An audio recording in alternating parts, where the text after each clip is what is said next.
त्यानंतर बातमी आहे ती म्हणजे नांदेड या ठिकाणची।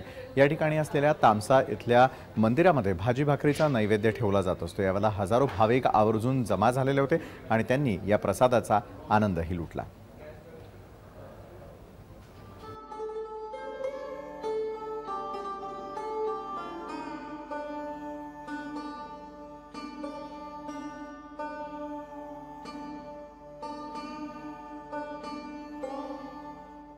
नांदेड जिल्ह्यातल्या हदगाव तालुक्यातल्या तामसा इथल्या 12 ज्योतिर्लिंग देवस्थानात मकर संक्रांतीच्या दुसऱ्या दिवशी यात्रा भरते।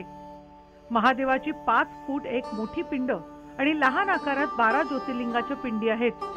150 वर्षापूर्वी इथले मुख्य पुजारी महालिंगप्पा यांनी प्रसाद म्हणून भाजी भाकरी पंक्तीची सुरुवात केली।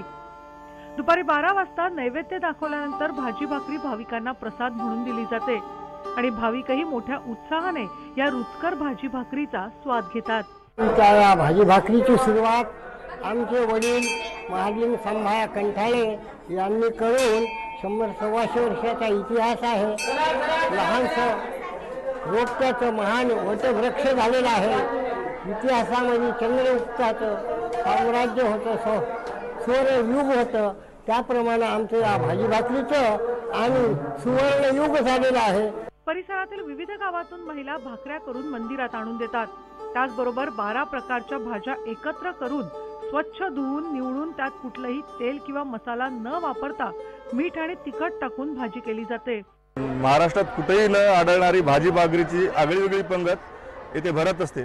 संक्रांतीनंतरच्या दुसऱ्या दिवशी भरपूर भक्त लोक इथे येतात। कोणत्याही प्रकारचं ऑइली फूड नसतं, तेल नसते। सर्व प्रकारच्या हिरव्या पालेभाज्या पंचकृषीतले शेतकरी वर्ग भक्तवर्ग आणून देतात।